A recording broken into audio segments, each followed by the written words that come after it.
രാജു എന്താണ്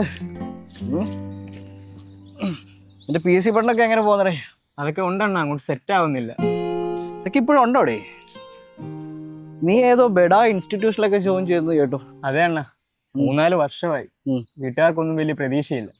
എന്തുവാണെങ്കിലും നിങ്ങളൊരു വലിയ ഭാഗവാൻ തന്നെ. എടാ അതിനെ ഭാഗ്യം മാത്രം പോരാ, കഷ്ടപ്പെടുകയും ചെയ്യണം. ഞാനും നല്ലപോലെ കഷ്ടപ്പെടുന്നുണ്ടെണ്ണ, പക്ഷെ ഒന്നും അങ്ങോട്ട് സെറ്റ് ആവുന്നില്ല. ഇതിലുള്ളത് മാത്രം പഠിച്ചിട്ട് കാര്യമില്ല. ഡെയിലി ന്യൂസ് പേപ്പർ നോക്കണം, അതിലെ കറണ്ട് അഫയേഴ്സ് നോട്ട് ചെയ്യണം.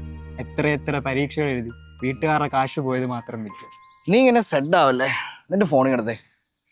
നീ KAS മെന്റർ എന്ന് കേട്ടിട്ടുണ്ടോ? അവരുടെ ടെലിഗ്രാം ചാനലിൽ റിമെയിൻ റിവൈൻഡ് എന്ന് പറയുന്ന ഒരു സാധനം അവർ തുടങ്ങിയിട്ടുണ്ട്, ഒരു പരിപാടി തുടങ്ങിയിട്ടുണ്ട്. അത് ഡെയിലി ക്ലാസ്സും അതേപോലെ തന്നെ ഡെയിലി ടെസ്റ്റ് സീരീസും കാര്യങ്ങളൊക്കെ അതിൻ്റെ അകത്ത് ഉണ്ടായിരിക്കും. അത് അടിപൊളിയാണ്. എന്നാൽ ഞാൻ ഓൾറെഡി മറ്റേ സ്ഥാപനത്തിൽ ഫീസ് അടച്ചതാണ്. നീ ഇതിനു വേണ്ടി പൈസ വെച്ചാൽ വീട്ടുകാർ എന്നെ ഇറക്കി വിടും. എടാ ഇത് ഫ്രീ ആടാ. നിങ്ങൾ ഇപ്പോഴും പഠിക്കുന്നുണ്ടോ അണ്ണാ? ഇല്ലടാ, ഞാൻ പഠിക്കുന്നില്ല. വീട്ടിൽ മഹിമ അവിടെ പഠിക്കുന്നുണ്ട്, KS മെന്ററിൽ ജോയിൻ ചെയ്ത്. അവളവിടെ തള്ളി മറിക്കുന്നുണ്ട്, അതുണ്ട് ഇതുണ്ടെന്നൊക്കെ. അപ്പം ഞാൻ എന്താണെന്ന് അറിയാനായിട്ടൊന്ന് കയറി നോക്കിയപ്പം സംഭവം കൊള്ളാം. മഹേഷ് അണ്ണാ, മഹിമ ലിസ്റ്റിലുണ്ടല്ലേ? എടാ അവള് 2 ലിസ്റ്റിലുണ്ട്. ഒരെണ്ണം കൺഫേം ആണ്. ഇപ്പോൾ അവള് സെക്രട്ടേറിയറ്റ് അസിസ്റ്റന്റ് ആവണമെന്നും പറയാൻ നിൽക്കുന്നത്.